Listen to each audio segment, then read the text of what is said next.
Okay. So last సెషన్లో మనం the art of case taking ఈ కాంటెక్స్ట్లో ఒక కేస్ డిస్కస్ చేసుకుంటున్నాం. సో మీరు చూసినట్టయితే మనం ఒక రైల్వే ఎంప్లాయీ అయినా, సో ఆయనకి బేసికల్గానే ఒక లెగ్ పోలియో ఉంది, రైట్ లెగ్. అన్ఫార్చునేట్లీ ఆయనకి లెఫ్ట్ లెగ్లో ఏవియన్ అంటే ఎవాస్కులర్ నెక్రోసిస్ డెవలప్ అయింది ఫీమర్ది. సో అది కొంచెం డిఫికల్ట్ కండిషన్. మెడికల్ వాళ్ళకే అది అర్థమయ్యే ఉంటుంది. ఏవియన్ అనేది స్లోగా ఫీమర్ డిజింటిగ్రేట్ అయిపోతుంటుంది, దానికి బ్లడ్ సప్లై అందదన్నమాట. సో దట్ ఆ బోన్ పాడైపోతుంది. వాళ్ళ దాంట్లో ఏంటంటే హిప్ రిప్లేస్మెంట్ చెయ్యాలి అనేది వాళ్ళ ఐడియాలజీ. మొత్తం హిప్ జాయింట్ని రీప్లేస్ చేస్తుంటారు. ఆ, అది వాళ్ళ దాంట్లో ఉండే ట్రీట్మెంట్. సో అటువంటి కేసు మనం టేకప్ చేయడం జరిగింది. సో బేసికల్గా మనం ఒక్కొక్క లెవెల్ ఎట్లా మన క్వశ్చనీర్తో దాన్ని దాటుకుంటూ వెళ్ళాం అనేది చూసాం. సో ఆయన బేసికల్గా కొంచెం ఇనీషియల్గా కొన్ని సిమ్టమ్స్ మనకి చెప్పారు. అట్లాగే కొంచెం డెల్యూజన్ పార్ట్ కూడా చెప్పారు. బట్ ఫైనల్గా మీరు చూసినట్టయితే ఈ కేసు అందరూ కూడా ఆయన గురించి ఏమనుకుంటారు, because I'm a handicapped person అనేది బేసిక్ డెల్యూజన్. అంటే అక్కడ వరకు కేసు వెళ్ళింది. సో ఇలాంటి కేసెస్లో ఏంటంటే మీకు ఇన్సిడెంటల్ డెల్యూజన్, బేసిక్ డెల్యూజన్ అని రెండు ఉంటాయి. అంటే ఆ ఇన్సిడెంట్ వల్ల ఒక్కొక్కసారి పెర్సన్ కొంత ఇమాజినేషన్ని, పెర్సెప్షన్ని డెవలప్ చేసుకుంటారు తన జీవితంలో జరిగే సన్నివేశాల వల్ల. ఒక్కొక్కసారి అదే బేసిక్ డెల్యూజన్ అవ్వచ్చు కూడా. అలా అయితే లక్కీయే మనం. అవ్వలేదనుకోండి, అప్పుడు ఏమవుతుందంటే ఇన్సిడెంటల్ డెల్యూజన్ వేరవుతుంది. బేసిక్గా ఒక పర్సన్ తన ఇమాజినేషన్ ఎలా ఉంటుందో అది బేసిక్ డెల్యూజన్ అవుతుంది. అప్పుడు మనం క్వశ్చనీర్ తోటి మనం ఏం చేయాలంటే ఆ బేసిక్ డెల్యూజన్ దాకా పేషెంట్ని తీసుకెళ్ళగలగాలి. తీసుకెళ్ళగలగాలి గలగాలి అంటే మనం చాలా స్లోగా ఉండాలి కేసులో. సో ఎందుకు ఒక్కొక్కసారి కొంతమంది అడుగుతుంటారు, సార్ మీరు అడిగినప్పుడు అన్నీ బాగా చెప్తారండి, మేము అవే క్వశ్చన్స్ అడుగుతూ ఉంటాం, ఆ, వాళ్ళు ఏం చెప్పట్లేదు అంటారు. జరుగుతుంటుంది చాలాసార్లు. నాకు కూడా జరిగేది. నేను సార్తో అసోసియేట్ అయినప్పుడు ఆ, సార్ అడిగితే అన్నీ చెప్పేవారు, నేను అడిగితే ఏమీ చెప్పేవారు కాదు. సో ఎందుకు అట్లా జరుగుతుంది అంటే we try to copy the questionnaire. మనం ఏం చేస్తామంటే మనకు తెలియకుండానే వాళ్ళు, మన టీచర్స్ ఎవరైతే ఉన్నారో వాళ్ళ తాలూకు క్వశ్చనర్ని కాపీ చేయడానికి ట్రై చేస్తాం మనం యాక్చువల్గా. కానీ నిజానికి అది కరెక్ట్ కాదు. ఎందుకంటే we should not try to copy. We should understand the real questionnaire and put the questionnaire accordingly in this case. అంటే మన ఎదురుగా ఉన్న కేసులో దాని తాలూకు క్వశ్చనీర్ని మనం ఎలా ఇంప్లిమెంట్ చేస్తాం అన్న దాన్ని బట్టి రిజల్ట్స్ వస్తాయి. లేకపోతే how this thing is effecting you అనే క్వశ్చనీర్ ఉందనుకోండి, అనే క్వశ్చన్ ఉంది. సో అది అడుగుదాం అనుకున్నాం. How this thing is effecting you. మన పేస్ పేషెంట్ గనక మన ఫ్రీక్వెన్సీతో మ్యాచ్ అవ్వలేకపోయారనుకోండి, వాళ్ళు అసలు ఆ క్వశ్చన్ ఆన్సర్ చెయ్యరు అసలు. లేదా చేసిన ఏదో పైపైన చెప్పేస్తారు. సో ప్రాబ్లం ఎక్కడొస్తుందంటే మనం మన వేవ్ లెంత్, మన ఫ్రీక్వెన్సీ కూడా అక్కడున్న పేషెంట్కి అకార్డింగ్లీ మార్చుకోవాలి. క్వశ్చన్ వేయడమే కాదు, the way of questioning is also case taking. Suppose మీరు ఆ, నేను ఒక క్వశ్చన్ నేను ఒక కేసు తీసుకున్నాను. ఆ, డాక్టర్ భవ్య నాతో అసోసియేట్ అయ్యారు నిన్న. సో ఆవిడ మీరు అడిగితే నేను మామూలుగా అడిగే పేస్ కన్నా కూడా చాలా స్లోగా, చాలా లోలో, వినబడనట్టు అడిగాను. ఎందుకంటే అవతల పక్క ఉన్నది ఒక సెలబ్రిటీ పర్సనాలిటీ. సో అటువంటి కేసెస్ మనం తీసుకుంటున్నప్పుడు ఓ- వాళ్ళ తాలూకు రియల్ థింగ్స్ మనం అర్థం చేసుకోవాలి అంటే మన వాయిస్లో కూడా మనం ఆ మాడ్యులేషన్ని డెవలప్ చేసుకోవాలి.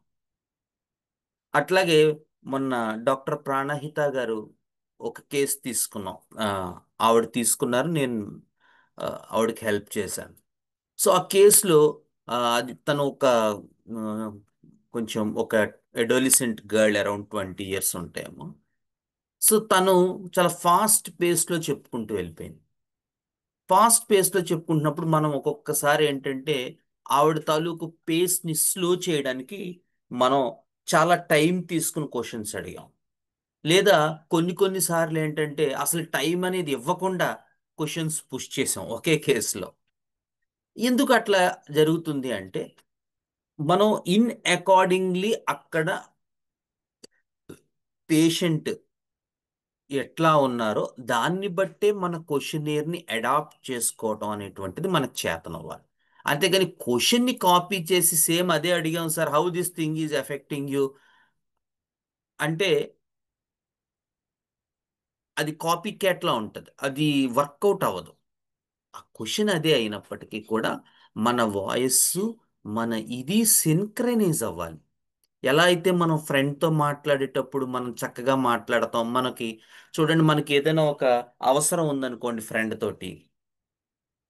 సపోజ్ మనం ఏదైనా హాస్టల్లో ఉంటున్నాం, ఫ్రెండ్ మన మాట వినాలి.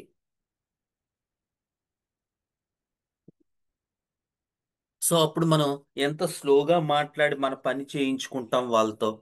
అట్లాగే ఇక్కడ కూడా పేషెంట్ సైడ్ నుంచి కూడా మనం ఇదే మెథడ్ని అడాప్ట్ చేయాలి.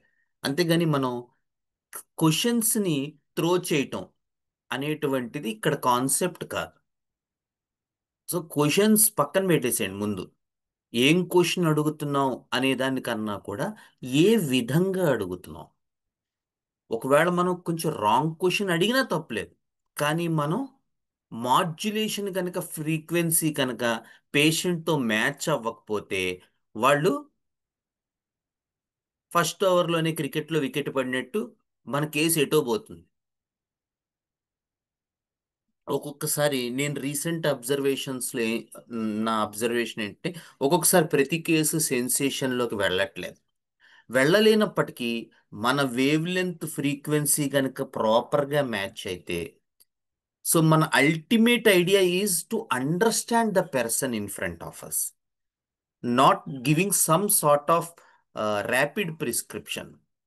సో ఈ పాయింట్ని గనక మీరు అర్థం చేసుకున్నట్టయితే, మన వేవ్ లెంత్, మన ఫ్రీక్వెన్సీ కనుక మన ఎదురుగుండా ఉన్న పెర్సన్తో మ్యాచ్ అయ్యేటట్టుగా ఉంటే ఆటోమేటిక్గా మన తాలూకు ఎయిమైన అండర్స్టాండింగ్ ద పర్సనాలిటీ అనేటువంటిది మనకు వస్తుంది. సో వన్స్ అది వచ్చిన తర్వాత then the prescription becomes easy. అది సెన్సేషన్ మెథడ్ అంటే అదేదో పైనుంచి స్కై నుంచి భూమి మీదకి వచ్చింది కాదు. It's about understanding the experience in front of us rather than just knowing the symptoms. లక్షణాల సముదాయం మాత్రమే తెలుసుకునేటువంటి మనం ఎదుటి వ్యక్తి అనుభూతిని ఆధారంగా చేసుకుని ప్రయాణింప చేయటమే సెన్సేషన్ మెథడ్ లక్షణం.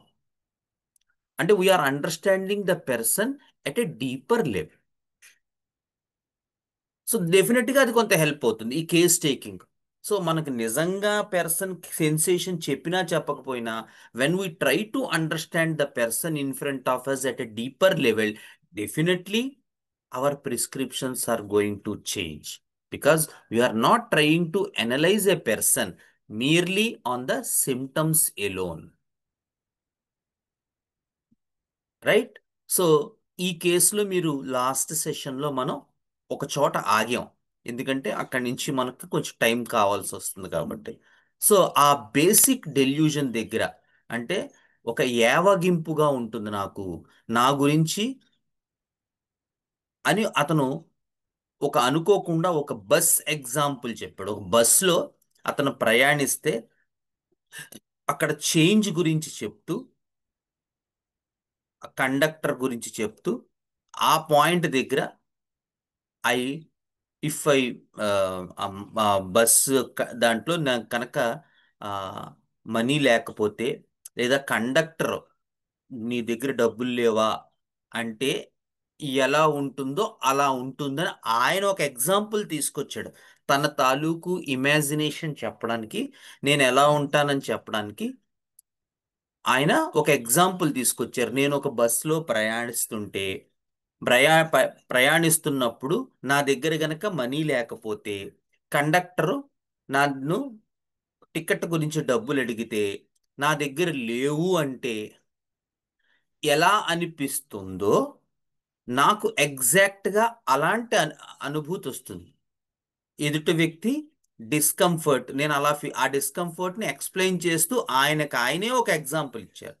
దానికి ప్రయర్గా ఏం చేశారు ఆయన, మనకి రకరకాల పాయింట్స్ చెప్పారు. నేను హ్యాండిక్యాప్డ్ పీపుల్తో స్పెండ్ చేస్తాను, అసలు నాకు అటువంటి ఐడియానే రానివ్వను, అటువంటి టాపిక్ రాకుండా నేను ముందే అన్ని చేసుకుంటాను ఆ, అని. సో దీన్ని కాంపెన్సేషన్ అంటారు. కాంపెన్సేషన్ అంటే అది మన ఫంక్షనల్ పార్ట్ ఏదైతే ఉందో, రియాక్షన్ పార్ట్ ఏదైతే ఉందో అందులో ఒక part. Sensation and function are equal and opposite అంటారు. సో మన ఏది ఎక్స్పీరియన్స్ అవుతూ ఉంటామో ఆ అయినటువంటి ఎక్స్పీరియన్స్ సెన్సేషన్. సో ఏది మనం అవ్వాలనుకుంటాం, ఏది ఎక్స్పెక్టేషన్ ఏదైతే ఉంటుందో అది ఎగ్జాక్ట్గా మన ఫంక్షనల్ పార్ట్. సో ప్లాంట్, మనం ఇదివరకు కూడా చెప్పుకున్నాం, ప్లాంట్ కింగ్డమ్ రెమెడీస్కి ఈ సెన్సేషన్ ఫంక్షన్ కూడా క్లియర్గా ఉంటాయి. అలాగే వీళ్ళు టాక్ కూడా ఎప్పుడూ ఒక బైడైమెన్షనల్ వేలో ఉంటుంటుంది. సపోజ్ ఒక రూస్టాక్స్ పేషెంట్ ఉన్నారనుకోండి, ఎగ్జాంపుల్ చెప్తున్నాను. సో ఈ రూస్టాక్స్ పేషెంట్కి సపోజ్ ఎనకార్డియసియే ఫ్యామిలీ కాబట్టి రూస్టాక్స్లో స్టిఫ్, కాటు, సెన్సేషన్ ఉంటుంది. దాని ఆపోజిట్ యాక్టివ్గా మూవ్ అవ్వడం, నడవడం ఉంటూ ఉంటుంది. సో ఈ పేషెంట్ తన టాక్ అంతా ఐదర్ ఈ స్టిఫ్నెస్, కాటు, ఫర్మ్ దీని గురించి మాట్లాడతారు, లేదా యాక్టివ్గా మూమెంట్ దాని గురించి మాట్లాడతారు. కాసేపు ఇది మాట్లాడుతుంటారు, కాసేపు అది వాళ్ళ టాక్లో అలా more of A by dimension, అంటే రెండు పొలారిటీస్ని చూపిస్తూ టాక్ నడుస్తూ ఉంటుంది యూజువల్గా చాలా కేసెస్లో ప్లాంట్ కింగ్డమ్. అందుకని ప్లాంట్ కింగ్డమ్ ఉదాహరణకి చాక్లెట్ ఉంది, మాల్వేల్స్ ఇప్పుడు మనం చెప్పుకుంటాం సూపర్ క్లాస్ దాంట్లో. వాళ్ళు కాసేపు అటాచ్మెంట్ గురించి మాట్లాడతారు, కాసేపు డిటాచ్మెంట్ గురించి మాట్లాడతారు, కాసేపు ఇది కాసేపు అది, వాళ్ళ టాక్ అంతా అలా నడుస్తూ ఉంటుంది. మనం జాగ్రత్తగా అబ్జర్వ్ చేస్తూ మనకు అర్థం కాలేదు, మళ్ళీ ఫస్ట్ నుంచి కేసు చదువుకున్నాం అనుకోండి, ఓ ఈ కేసులో కాసేపు అటాచ్మెంట్ కాసేపు డిటాచ్మెంట్ గురించి మాట్లాడుతూ టాక్ సాగిందనమాట అని మనకు అర్థమవుతుంది. ఇది ప్లాంట్ కింగ్డమ్ రెమెడీ. సో మనం అంటే ఆ, దాంతోనే మనం ఎరైవ్ అయిపోం, మనం పక్కన రాసుకోవచ్చు ఓకే కేసు ఎలా నడిచింది అని. అదే మినరల్ కింగ్డమ్ ఉందనుకోండి, యూజువల్గా వీళ్ళ టాక్ ఎక్కువ యూనిడైమెన్షనల్ వేలో సాగుతుంది. ఎందుకంటే మినరల్స్ ఐడియా ఎంతసేపు టు బికమ్ స్టేబుల్, తన దగ్గరున్న ఎలక్ట్రాన్స్ ఇచ్చేస్తుంది, లేదా తన దగ్గరున్న తనకు లేని ఎలక్ట్రాన్స్ తీసుకుంటుంది. సో అల్టిమేట్గా they want to participate in a covalent bond or an ionic bond. Ultimately the idea is to get into a stable mode. So ఎప్పుడు స్టేబుల్గా ఉండాలి, స్టెబిలిటీగా ఉండాలి అనేటువంటి ఐడియా ఉంటుంది. సో మినరల్ ఐడియా అంతా ఒక ఫిక్స్డ్ స్టేబుల్ ఎయిమ్తో సాగుతుంది. సో వాళ్ళ టాక్ అంతా కూడా ఒక యూనిడైమెన్షనల్ వేలో సాగుతుంది. అదే యానిమల్ కింగ్డమ్ పీపుల్ ఉన్నారనుకోండి, యూజువల్గా దే మల్టీ డైమెన్షనల్ వేలో ఉంటుంది. ఎందుకంటే యానిమల్ మెనీ ఫీచర్స్ చేస్తుంది. They had an other extra feature called locomotion. అలాగే it has a perfect nervous system rather than a harmonic based nervous system of plants. ప్లాంట్స్లో hormone based nervous system ఉంటుంది, కానీ యానిమల్స్లో fixed nervous system ఉంటుంది. మీకు even చాలా early ఇన్వెర్టిబ్రేటా నుంచి కూడా వాళ్ళు నర్వస్ సిస్టమ్ని డెవలప్ చేసుకోవడానికి ఆ చిన్న చిన్న ఆర్గానిజమ్స్ కూడా చాలా ట్రై చేస్తూ ఉంటాయి. వాటికి కూడా కొంత నర్వస్ సిస్టమ్ ఉంటూ ఉంటుంది. సో హయ్యర్ డెవలప్ అవుతున్న కొద్దీ ఆ నర్వస్ సిస్టమ్ ఇంకా ఇంకా ఇంకా డెవలప్ అవుతుంది. సో పూర్ నర్వస్ సిస్టమ్ ఉంటుంది కొంచెం ఈ మొలాస్క్స్లో, ఆర్థ్రోపోడ్స్లో వాటిల్లో. సో ఎక్స్ట్రా ఫీచర్ లోకోమోషన్ ఉంటుంది. సో వీళ్ళ టాక్ కూడా చాలా మల్టీ డైమెన్షనల్ వేలో సాగుతుంటుంది. అందుకే మీకు కాసే యానిమల్ కింగ్డమ్ కేసెస్లో కాసేపు ప్లాంట్లా ఉంటుంది, కాసేపు మినరల్లా ఉంటుంది, కాసేపు ఇంకోటి ఏదోలా ఉంటుంది. మనకు అర్థం కాదు. ముఖ్యంగా ఈ ఫీచర్స్ మనం ప్లాంట్ కానీ మినరల్ కానీ చూసినట్టయితే, ఈ టాక్స్ అవి మనం అబ్జర్వ్ చేస్తున్నట్టయితే ఈ యానిమల్ ఏమిట్రా ఇలా ఉంది అనిపిస్తూ ఉంటుంది. కొన్ని యానిమల్ కేసెస్ చూస్తే భలే విచిత్రంగా ఉంటుంది. అలాగే యానిమల్స్ లో కూడా ముఖ్యంగా స్నేక్స్ లో ఒక డిస్గైజింగ్ పర్సనాలిటీ ఉంటుంది. వాళ్ళు ఇనీషియల్ గా చెప్తున్నది ఒకటి ఉంటుంది, లేటర్ పార్ట్ ఆఫ్ కేసుకి వచ్చేసరికి దేవుటి ఇందాక మాట్లాడింది వీళ్ళేనా అనిపిస్తుంది.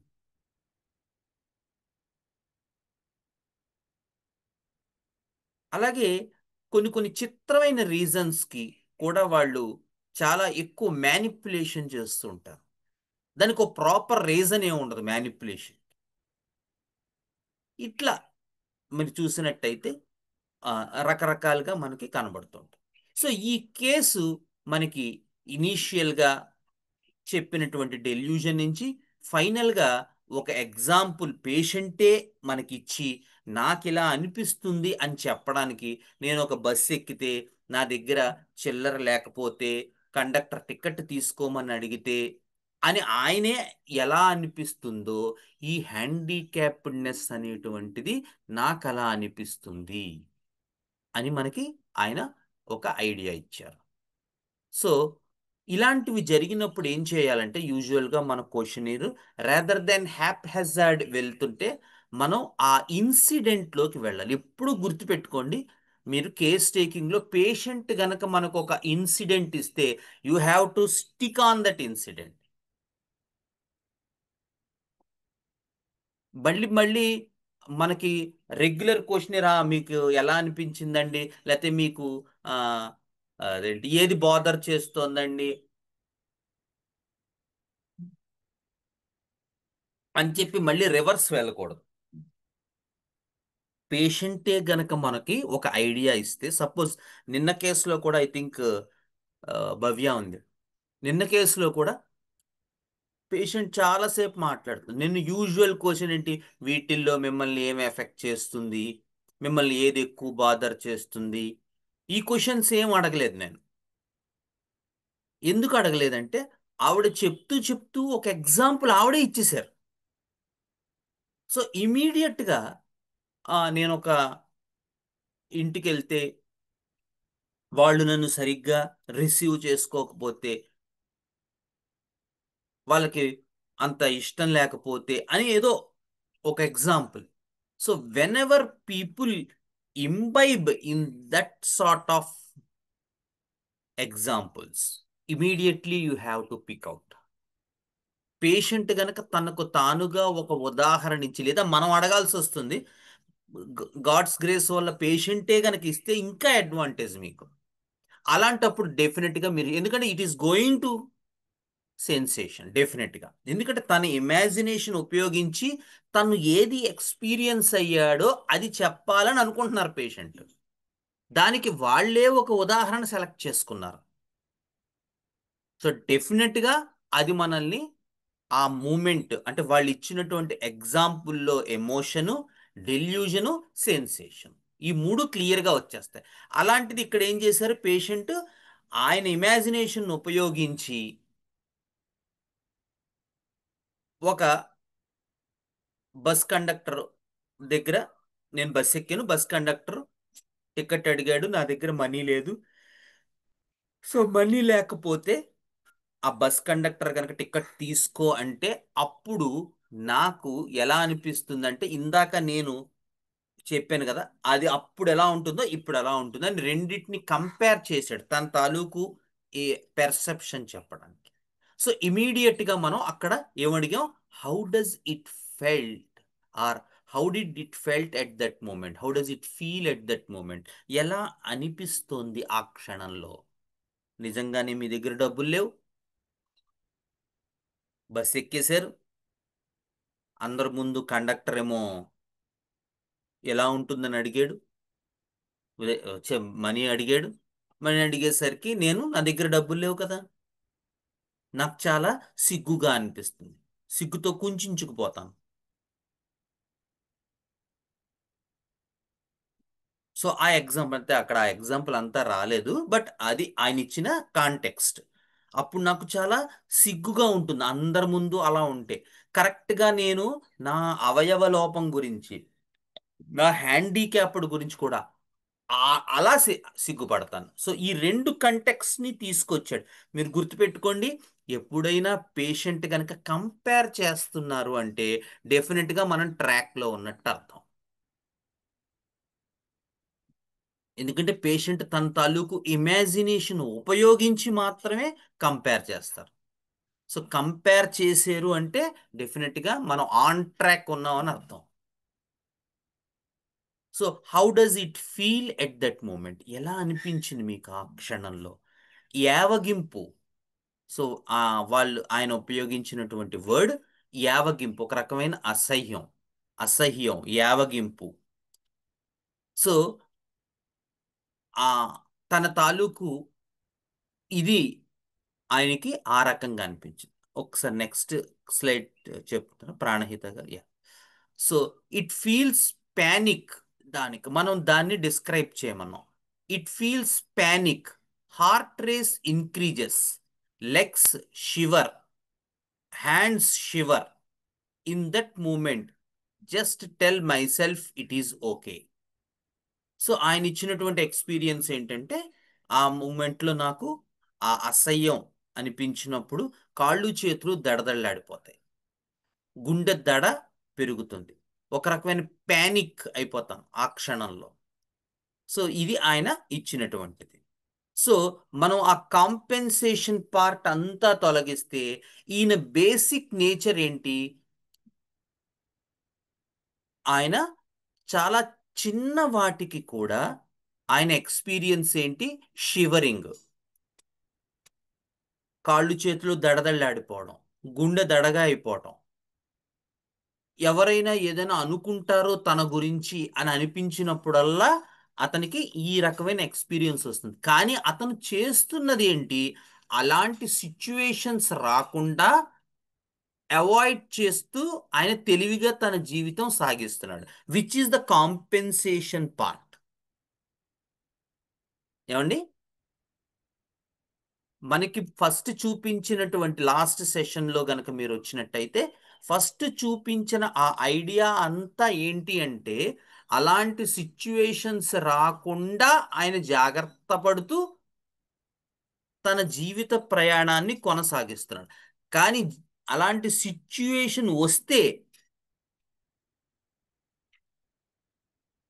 ఏమవుతుందో మనం డీకోడ్ చేసాం. ఆ డీకోడింగ్లో మనకు కనబడింది ఏంటి? అతను చాలా సిగ్గుపడతాడు. తన గురించి తనకి చాలా అసహ్యమైనటువంటి ఫీలింగ్ ఉంటుంది, తను ఒక అసహ్యమైనటువంటి వాడని. ఆ ఎక్స్పీరియన్స్లో ఆ కాళ్ళు చేతులు అన్ని దడదళ్ళాడిపోయి గుండె దడదొస్తుంది, కాళ్ళు చేతులు షివర్ అయిపోతాయి, ట్రెంబుల్ అయిపోతాడు బాడీ అంతా. సో ఇది మనకి లభించినటువంటి ఇన్ఫర్మేషన్. సో నేను ఒక ఏరియా తీసుకున్నాను ఈ కేసులో, ఎందుకంటే బికాస్ ఆఫ్ టైమ్ థింగ్. ఒకటి, రెండోది, పాపం ఈ పేషెంట్ మంచం మీద పడుకుని కేసు ఇచ్చారు. At that point of case ఏంటంటే ఆయన పరిస్థితి, ఆయన అసలు లేచి నించునే పరిస్థితి కూడా లేదు, మంచం మీద పడుకుని కేసు ఇచ్చారు. అంత హారిబుల్ పెయిన్తో సఫర్ అవుతున్నారు ఆయన. సో మీరు చూసినట్టయితే నెక్స్ట్ స్లైడ్ ఉందండి ప్రాణ గారు. సో హైడ్రాస్టిస్ అనేటువంటి రెమెడీని ఇంకొకటి తీయండి నెక్స్ట్. యా. ఇది రానన్క్యులేసియే అండర్స్టాండింగ్. మీరు చూడండి ఎంత క్లియర్గా పెద్ద ఆయన ఇచ్చారో మాస్టర్స్. వాళ్ళు ఎలా ఫీల్ అవుతూ ఉంటారు అనేటువంటిది మీకు ఆ చివర కాలంలో చూడండి. దే ఫీల్ అబ్యూజ్డ్ అంటే వాళ్ళ సెన్సేషన్ జస్ట్ ఫీలింగే కాదు, abused, insulted, distressed, humbled, bullied, victimised, harassed, suppressed, slighted, having no other choice, compensation, calm quiet manner, passive reaction, humbleness, bluntness. So మీరు చూసినట్టయితే ఈ పెర్సన్కి చిత్రంగా ఈ ఎక్స్పీరియన్స్లో మనకి ఈ అంతా క్లియర్గా కనబడుతోంది. ఆయన తన్ని బుల్లీ చేస్తున్నారు, తను విక్టిమైజ్ అయ్యాడు, తన డిస్ట్రెస్ అవుతున్నాడు, ఈ సెన్సేషన్స్ అన్నీ కూడా ఇచ్చారు. అండ్ ఫిజికల్ పార్ట్లో మీరు చూసినట్టయితే ఆ ఫస్ట్ సూపర్ క్లాస్ ఎవరైతే పాత వాళ్ళు ఉన్నారో, మనం ఆ ఫస్ట్ సూపర్ క్లాస్ ఐడియా అయిన shivering all over the body, trembling all over the body, ఇవనేటువంటిది మనకి క్లియర్గా అండర్స్టాండ్ అయింది. సో వీటితో పాటు మనకి ఒక ఎక్స్ట్రా పాయింట్ కూడా లభించింది ఇందులో. ఏంటండి అది?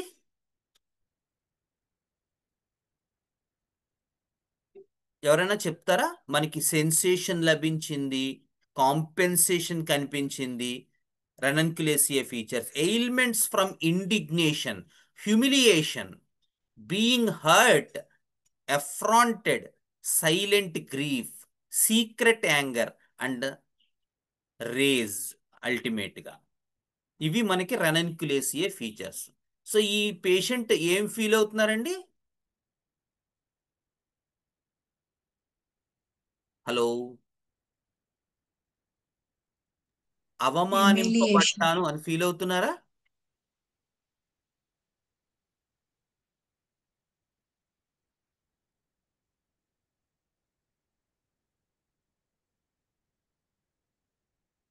ఏమండి? హ్యూమిలియేషన్స్. Humiliation, very good. వీటితో పాటు ఆ హ్యూమిలియేషన్ ముందుకెళ్ళిపోదాం అండి. ఒక్కటయ్యా, కాదు కాదు, జస్ట్ ముందు slide, next slide. Right right, okay, thank you. So ఇది మీరు చూసినట్టయితే ఈ కేసులో మీరు, హలో, ఈ కేసులో మనకి ఇంకొక ఎక్స్ట్రా ఫీచర్ కూడా కనబడింది. ఏంటది? ఎవరైనా చెప్తారా?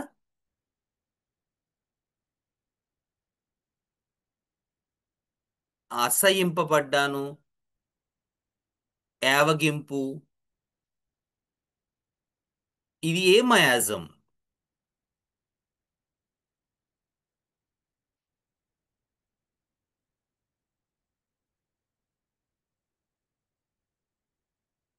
Leprous miasm, very good.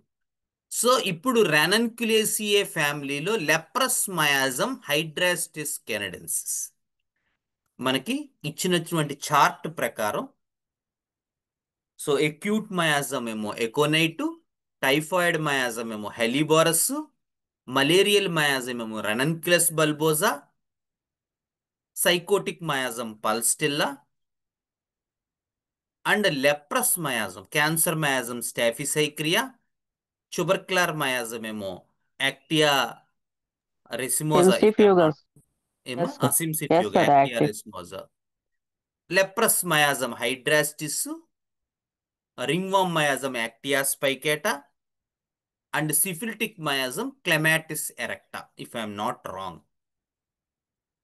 So అందులో మనకి హైడ్రాస్టిస్ కెనడెన్సిస్ ఈ లెప్రస్ మయాజంలో కనిపించింది.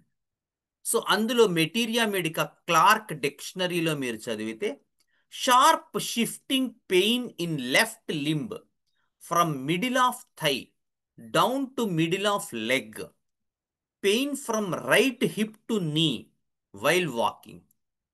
సో ఆ లెఫ్ట్ లింబ్లో ఆ షార్ప్ పెయిన్స్, ఇప్పుడు పేషెంట్ కంప్లైంట్, ప్రెజెంట్ కంప్లైంటే అది, ఆ థై భాగంలో బికాస్ ఆఫ్ ఎవాస్కులర్ నెక్రోసిస్. అలాగే రైట్ అంటే రైట్ ఆయనకి పోలియో లెగ్ అనుకోండి, while was walking, leg feel weak and knees weak, aching, aching in sole of left foot, no relief from change of position. So ఆయనకు కూడా అసలు ఏ పొజిషన్లోనూ కూడా ఆయనకి రిలీఫ్ లేదు. So atonic ulcerations on the legs, ఇది ఆయన ఇచ్చినటువంటి. So coming back to our prescription, మనం ఈ కేస్ని మేడం ఒక స్లైడ్ ముందుకు తీసుకెళ్తారా?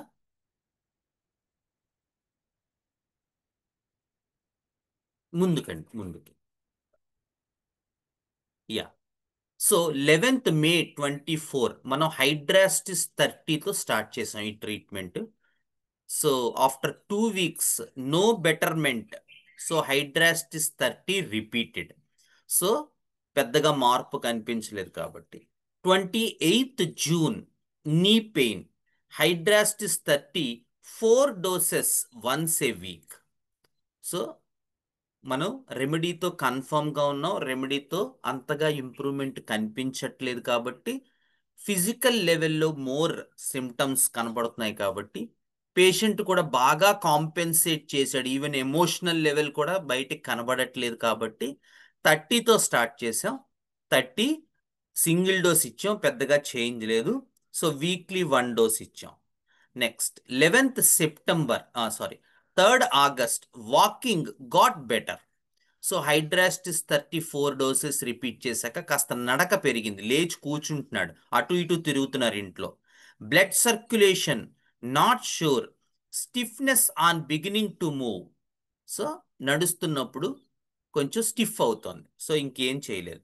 11th September hydrastis 32 doses once in 2 weeks.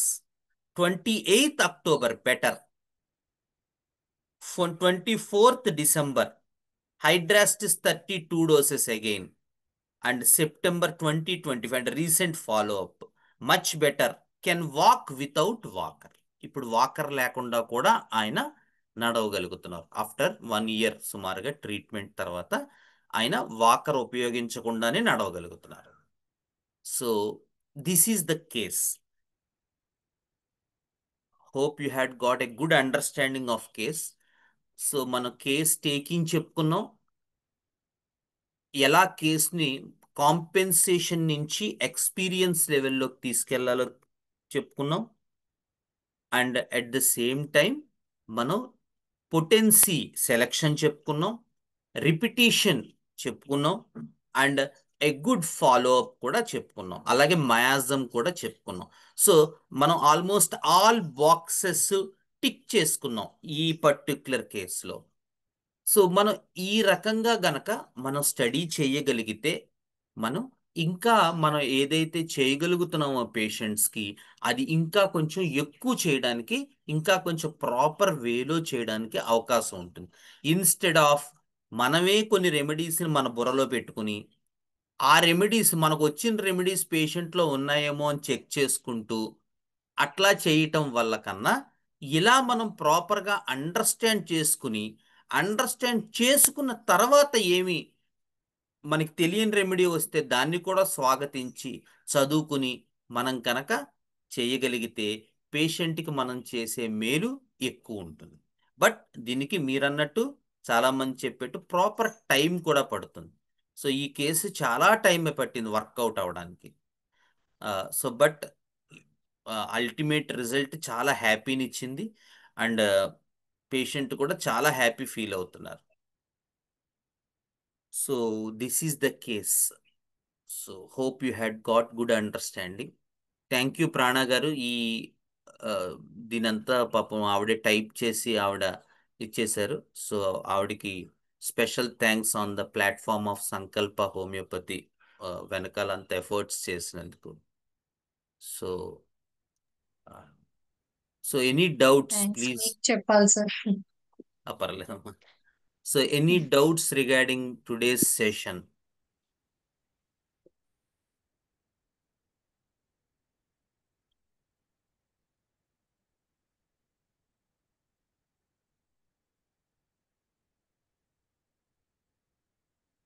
నమస్కారం డాక్టర్ గారు. మీరు చెప్పండి. చెప్పిన కేసు నేను రాధాకృష్ణమూర్తి అండి, బాపట్ల నుండి మాట్లాడుతున్నాను. నమస్కారం అండి. నమస్తే సార్. ఇప్పుడు మన ర్యానింకులేస్కి సంబంధించిన చార్టు మనకు చూపించారు. ఇప్పుడు దాంట్లో మనకి ఆ, ఇది హైడ్రాసిస్ అనేది లెప్రసీ మియాజం అని చెప్తున్నారు డాక్టర్ గారు మీరు. అది మనం ఇక్కడ అన్వయించుకుంటానికి ఆ ఏవగింపు అని వచ్చింది, అది ఒక్కటేనంటారా, లేకపోతే దాంట్లో ఇంకా చాలా వివరాలు రాసినట్టున్నారు? అవన్నీ అదేనండి ఇప్పట్లో ఆయన వచ్చినాయి. అంటే ఆ టైపింగ్ దగ్గరకు వచ్చేసరికి మీకు కొన్ని words English Telugu to English కొంచెం మారుతాయి. ఆ యావగింపు తను సిగ్గుపడ్డాను, అందరూ తన గురించి అలా అనుకుంటున్నారు. ఆ చిన్నప్పటి నుంచి అతను చాలా మంది మీరు పైకి వెళ్తే మీరు లాస్ట్ సెషన్ ఐ థింక్ వచ్చే ఉంటారు. చిన్నపిల్లలు తన్ని ఇమిటేట్ చేస్తూ ఉంటారు, అవి కూడా చెప్పారు, మీకు గుర్తుందో లేదో. చెప్పారండి, అవన్నీ ఆ విన్నాను. సో అవన్నీ దీంట్లో చాలా బాధని ఆ, చాలా బాధని కలగజేసేవి. చాలా అవమానాలు పడ్డాను ఆయన వాడిన వర్డ్స్. సో మనం తెలుగు టు ఇంగ్లీష్ టైప్ చేసేటప్పుడు కొన్ని కొన్ని వర్డ్స్ మనం ఫ్రేమ్ చేయలేం. సో అల్టిమేట్ గా మనం అక్కడ అర్థం చేసుకోవాల్సింది ఏంటంటే న్యూమరస్ టైమ్స్ ఆయన ఈ ఇండిగ్నేషన్ ఫీల్ అయ్యారు తనకు ఉన్నటువంటి అవయవ లోపం చేత. సో దాన్ని ఓవర్కమ్ చేయడానికి ఆయన అటువంటి సిచ్యుయేషన్స్ కి వెళ్లకుండా అవాయిడ్ చేసుకుంటున్నారు యాక్చువల్గా. సో ఇంకా అప్పుడు వెళ్ళకపోతే ఎవరు అనరు కదా. ఇప్పుడు అందరూ హ్యాండిక్యాప్డ్ పీపుల్ తోనే తన టైం స్పెండ్ చేస్తుంటే అసలు తనని అవమానపరచడానికి అవకాశమే లేదు కదా. అలా ఆయన ఒక రూట్ ని ఆయన సర్వైవల్ ని కనుక్కున్నారు ఆయన. సో అలా వెళ్ళిపోతున్నారు. కానీ మనం ఏం చేసామంటే ఇక్కడ మనం అర్థం చేసుకోవాల్సింది, మనం పుష్ చేసాం అలా వెళ్తే ఏం జరుగుతుంది అనేటువంటిది. అది కొంచెం డిఫికల్ట్ టైం ఏ పర్సన్కైనా అది ఓపెన్ అవడానికి. బట్ ఆ ఓపెన్ అయిన టైంలో వచ్చే ఎక్స్పీరియన్స్ ఆయన రియల్ ఎక్స్పీరియన్స్. మిగతాదంతా ఆయన మాస్క్. అది అది కాంపెన్సేషన్ పార్ట్. నేను చాలా కామ్గా ఉన్నాను అందుకనే రెనన్కులేసియే ఫ్యామిలీలో, if I'm not wrong, compensation అంటే ఈక్వానిమిటీ. అంటే అన్నిటినీ సమంగా చూడగలిగేటువంటి నేచర్. అన్నిటినీ సమంగా చూడగలిగేవాడు అవమానాలు ఎందుకు పడతాడు? వాడు ఎందుకు అవమానం ఫీల్ అవుతాడు, బాధపడతాడు, ఎందుకు ఏడుస్తాడు కదా. అన్నిటినీ సమానంగా చూడడం అనేది వాడు డెవలప్ చేసుకునే కాంపెన్సేషన్. అంటే నేను అలా చూస్తూ ఉంటాను అని చెప్తూ ఉంటాడు వాడు పైకి. కానీ రియల్గా లోపలికి వెళ్ళేసరికి తను పిల్లలందరూ తన చిన్నప్పటి నుంచి తను ఇమిటేట్ చేయటం, ఆ రకమైనటువంటి అవమానాలు ఎన్నో పడ్డాడు. ఆ ఎన్నో అవమానాలు పడడాన్ని అతను ఎక్స్ప్లెయిన్ చేస్తూ, ఎలా అయితే ఒక బస్సు ఎక్కినప్పుడు మన దగ్గర డబ్బులు లేకపోతే అందరి ముందు కండక్టర్ టికెట్ తీసుకో అంటే నా దగ్గర డబ్బు లేదు అంటే ఎలా అనిపిస్తుందో నాకు అలా అనిపిస్తుంది అన్నాడు ఆయన. ఆ ఇమాజినేషన్ ఇచ్చాడు, ఒక పిక్చర్ ఇచ్చాడు మనల్ని. అంటే నాకు అవమానం పార్ట్ ఎలా ఉంటుంది అంటే అలా ఉంటుంది. సో ఆ క్షణంలో ఒక ఏవగింపు కలుగుతుంది, అసహ్యం వేస్తుంది. సో బాడీ అంతా వాళ్ళందరి ముందు అవమానింపబడ్డాననేటువంటి భావన ఆ చుట్టూ ఉండేటువంటి వాళ్ళు. దాంతో షివర్ అయిపోతాను, హార్ట్ ఏమో పాల్పిటేషన్ వస్తుంది, కాళ్ళు చేతులు దడదళ్ళాడిపోతూ ఉంటాయి. ఇది ఆయన ఇచ్చినటువంటి ఎక్స్పీరియన్స్. సో అనుకోకుండా అక్కడ ఒక లెప్ర స్పాట్ కనబడుతోంది.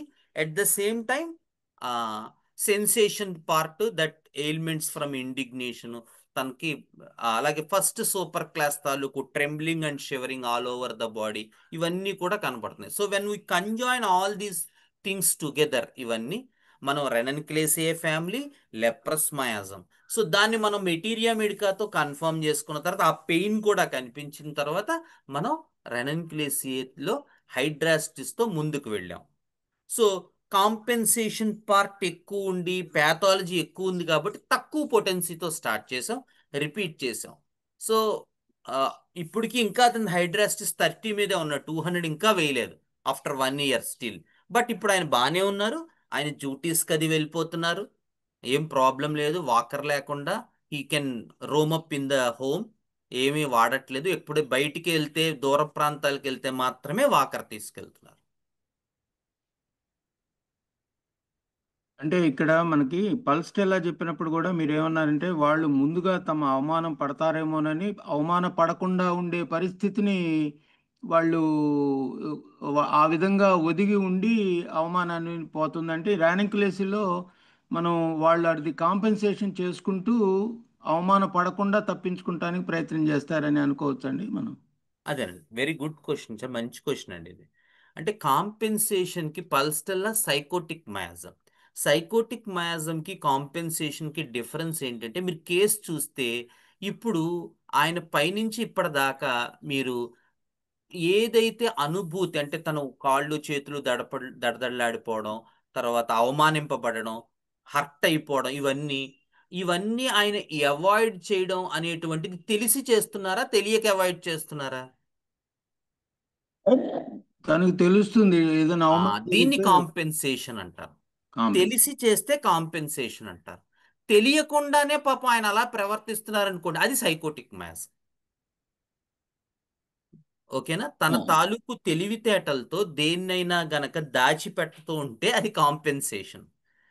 కానీ సైకోటిక్ మయాజంలో తెలివితేటలతో దాచిపెట్టలేరు. వాళ్ళకి అనుకోకుండా ఏంటంటే వాళ్ళు ఆ రకమైన అడాప్టబిలిటీ అయిపోతుంది. అంటే వాళ్ళు ఆ, దానికి అంటే నేను ఇది చేస్తున్నానని వాళ్ళకి తెలియదు, అవాయిడ్ చేసేస్తూ ఉంటారు. సో మీకు కేసులో ఆ అవాయిడెన్స్ గనక నాలెడ్జ్తో చేస్తున్నట్టయితే కాంపెన్సేషను, అన్నోన్గా చేస్తున్నట్టయితే మయాజం. అంతే. అర్థమైంది డాక్టర్ గారు. అర్థం. తను సయాటిక్ మయాజం కాబట్టి, సైకోటిక్ మయాజం కాబట్టి వాళ్ళు ఏం చేస్తారు తెలియకుండానే పాపం వితౌట్ నాలెడ్జ్ అలాంటిది. చేసేస్తున్నారు. ఎగ్జాక్ట్లీ, వాళ్ళు ఇదే సైకోటిక్ మ్యాజ్ అనుకోండి, ఇదే కేసులో మీకు ఫస్ట్ నుంచి కూడా ఆ స్పర్ ఆఫ్ మూమెంట్ లో దాన్ని అవాయిడ్ చేస్తున్నట్టు కనబడుతుంది. కానీ వాడు అవాయిడ్ చేస్తానని వాడు చెప్పడు, వాడు ఫీల్ అయిపోతూ ఉంటాడు. ఆ ఆ మూమెంట్ వచ్చినప్పుడు దాన్ని అవాయిడ్ చేస్తున్నట్టుగా కనబడుతుంది మీ కేసులో, పిక్చర్లో. కానీ ఇక్కడ అలా కాదు. కేస్ స్టార్టింగ్ నుంచి కూడా ఆయన ఒక కాంపెన్సేషన్ పార్ట్ తీసుకున్నారు. అంటే తను హర్ట్ అవుతాను, అవమానింపబడ్డాను, చిన్నప్పటి నుంచి గేలి చేయబడ్డాను, ఎగతాళి చేయబడ్డాను, నలుగురిలోని ఇబ్బంది పడ్డాను అనేటువంటిది ఆయనకి తెలుసు. సో ఆయన ఏం చేస్తున్నారు, అటువంటి పరిస్థితి రానియకుండా తన తెలివితేటలతో దాన్ని కవరప్ చేసుకుంటున్నారు, which is a compensation part. అలా తెలివితేటలతో కాకుండా ఉంటే అది మయాజం పార్ట్.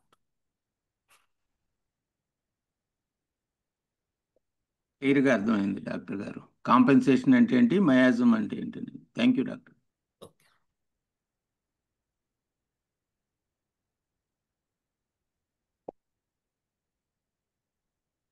ఓకేనా? Any other doubts? నరేష్ గారు చెప్పండి. సార్ అది ఇన్ఫర్టిలిటీ కేసు చెప్తారని వెయిట్ చేస్తాను. ఏది సార్? అది రాజమండ్రిలో. ఆ, ఆ, ఆ, ఆ, అది మళ్ళొకసారి గుర్తు చేయండి, క్లియర్ గా చెప్తారని చెప్పారు మొన్న. ఏది ఆ ఈగో ఇష్యూ మీరు అన్నది? అదే sir, sulphur Apis Platina okay. Differentiation చెప్పండి సార్. యా, నేను యా, ఆ, అదేనండి. నేను- ఇప్పుడు మంచి మంచి క్వశ్చన్, మంచిదే. ఆ, అదే సార్, ఇప్పుడు మనం లాస్ట్ టైం కూడా దీని గురించి మనం మాట్లాడుకున్నాం. మళ్ళీ అవును సార్. ఇంకొకసారి మీకు అర్థమయ్యేలా చెప్తాను. ఆ, ఇప్పుడు ఈ ఎగోటిజం అని ఉందనుకోండి, అహంకారం ఆ, అనేటువంటిది. ఇది ఆ, జనరల్ గా ఒక క్వాలిటీ, అవునా? అలా ఎలా అయితే కోపం ఎలాగా, ద్వేషం ఎలాగా, పగ ఎలాగా, ప్రతీకారం ఎలాగా క్వాలిటీస్ ఉంటాయో, ఈగో కూడా ఒక క్వాలిటీ. ఆ, సో సార్. మీరు ఒక క్వాలిటీని క్వాంటిఫై చేయాలనుకో, మీకు ఒక బట్ట ఇచ్చారనుకోండి సపోజ్, మీరు ఆ, ఏం చెప్తారు ఆ బట్ట గురించి? బాగుంటే బాగుందంట, లేదంటే బాగాలేదంట. అంత ఎప్పుడు బాగుంటుంది, ఎప్పుడు బాగోదు? చూడ్డానికి కొత్తగా బాగుంటే బాగుందంట, పాతదైతే కొంచెం పాతది అన్నట్టు. చూడడానికంటే ఏమేం చూస్తారు మీరు? అందంగా ఉంటే బాగుందని చెప్తా. అంతే. చూడడం అంటే ఏంటి, అందంగా ఉండడం అంటే ఏంటి? డ్రెస్ క్వాలిటీ, క్వాలిటీ చూస్తారు, ఇంకా ఏం చూస్తారు? డిజైన్ చూస్తాం. డిజైన్ చూస్తారు కదా. సో ఆ, ఇలాగా మనం ఒక ఒక గుడ్డ ఇస్తే దాని తాలూకు లెంత్, బ్రెత్, అది ఎంత పొడుగుంది, అది ఆ, కొట్టడానికి అవకాశం ఉంటుందా, దాని ఆ, తాలూకు టెక్స్చర్ ఏంటి, దాని తాలూకు కలర్ ఏంటి, ఇవన్నీ చూస్తున్నాం లేదా మనం? ఖచ్చితంగా సార్. సో అట్లాగే మీకు ఒక కేసులో ఏదో ఒక క్వాలిటీ కనిపించింది అనుకోండి, ఆ, instead of judging the quality by your self, first you have to quantify that quality.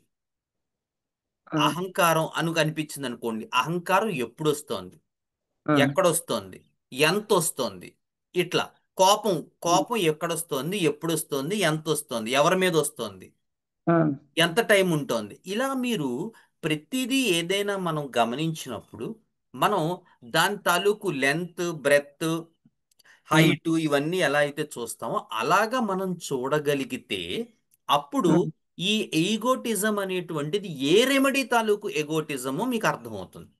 కానీ కాదు సార్. మనం యూజువల్గా ఏం చేస్తాం, మనకి తెలిసిన క్వాంటిటీ మనకి ఒక మ్యాచ్ ద ఫాలోయింగ్ లో పెట్టుకుంటాం. కోపంగా కాదు ఉన్నాడు అనుకోండి, ఒక నక్సవామికా పేషెంట్ అనుకుంటాం. కాదు సార్. శాంతంగా ఉంటే పల్సటెల్లా పేషెంట్ అంటాం. కాదు సార్. లేదా పగగా ఎప్పుడైనా కనిపించాడు అనుకోండి, వాడు లెక్సిస్ అంటాం. ఇట్లా మనకి ఏంటంటే మనకు కొన్ని బండ గుర్తులు, కొండ గుర్తులు ఉన్నాయి. కాదు సార్. కానీ మనం క్వాంటిఫై చేయకుండా ఎలా చెప్పగలుగుతాం అవి? లెకసిస్ చెప్పండి. తాలూకు అహంకారం ఎలా ఉంటుంది? ఆ, లెకసిస్ లో బేసికల్గా ఒక స్నేక్ పాయిజన్ అను కాబట్టి ఆ, దాన్ని ప్రిపరేషన్. సో మీకు ఆ, ఎలా ఉంటుందంటే లెకసిస్ లో వాళ్ళు బేసిక్ మనకి తీవ్రమైన అన్యాయం గావింపబడ్డాం అని ఒక ఐడియా ఉంటుంది బేసిక్ బ్యాక్గ్రౌండ్ లో. ఆ, ఆ, సో వాడి తాలూకు రెసిప్రొకేషన్ అంతా కూడా దీని నుంచి డెవలప్ అవుతుంది. సో వాళ్ళు ఏది చేసినా వాళ్ళ జీవితంలో ఏంటంటే, నేను ఇక్కడ అన్యాయం చేయింపబడ్డాను, గావింపబడ్డాను కాబట్టి now I'm going to against the society.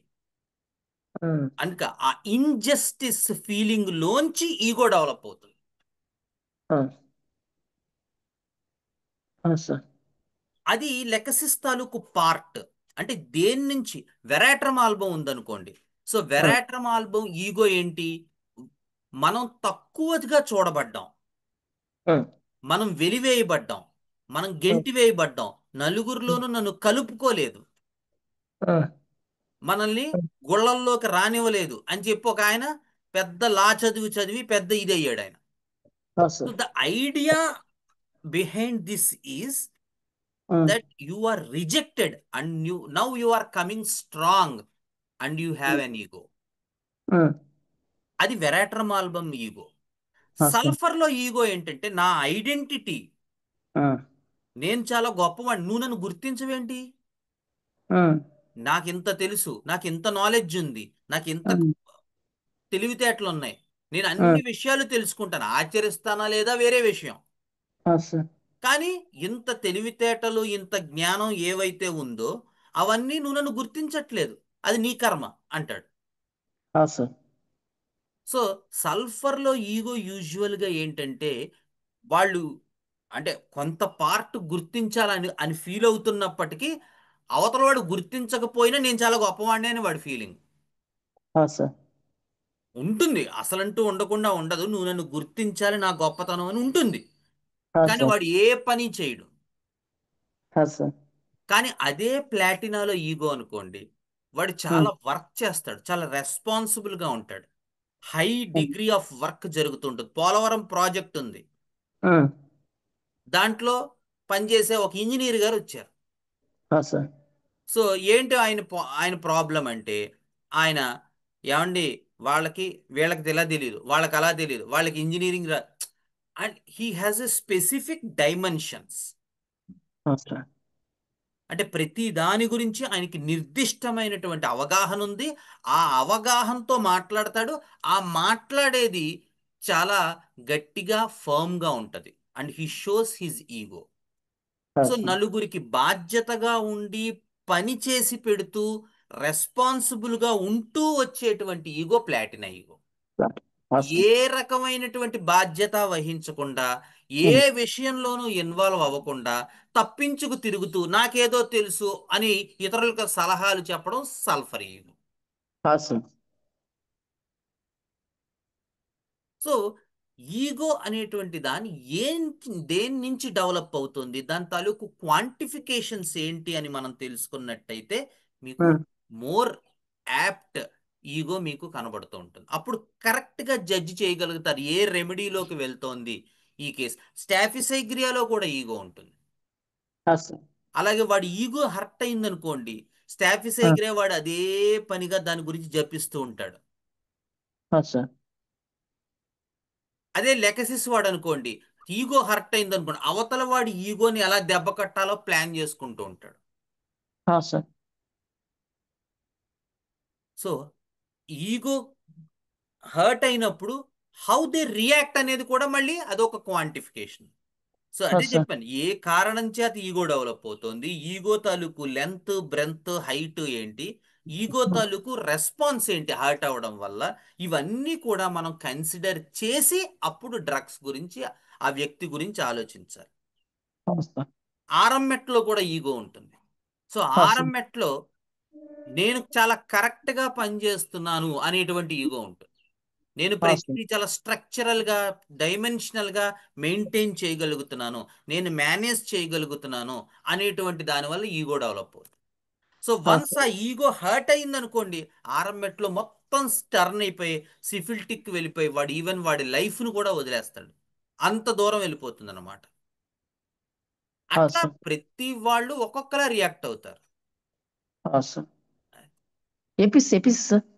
ఆ ఎపిస్ ఈగోలో, ఎపిస్ లో చాలా చిన్న చిన్న వాటికి చాలా కాంపిటేటివ్ గా ఫీల్ అవుతుంటారు.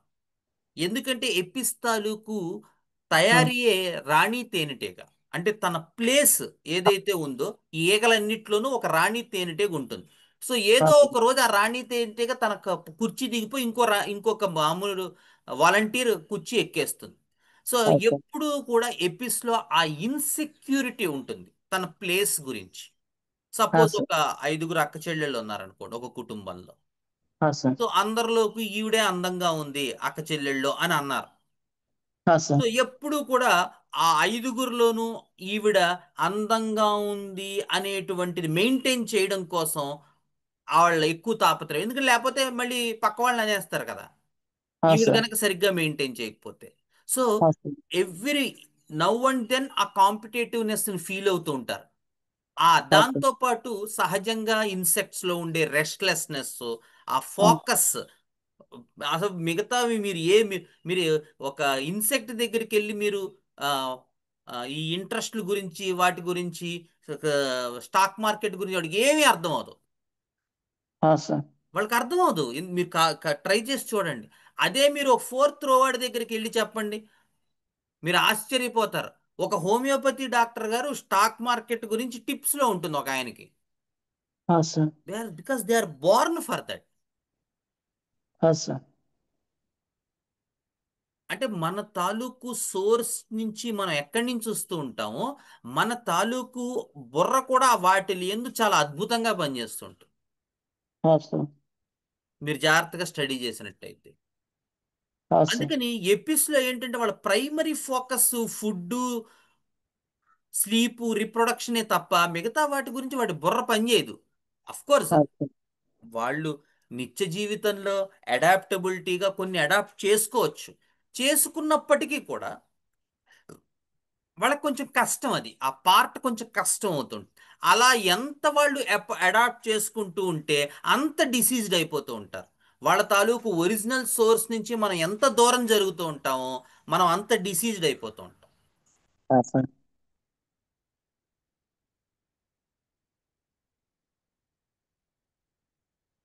సో ఎపిస్ లో ఇన్బుల్ట్ కాంపిటేటివ్నెస్ ఉంటుంది, always insecure about their place. అది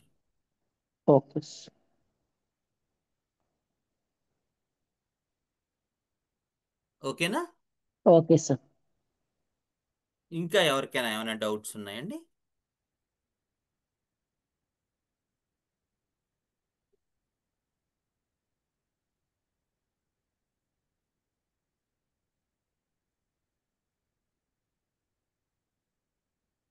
ఎవరికి లేవా?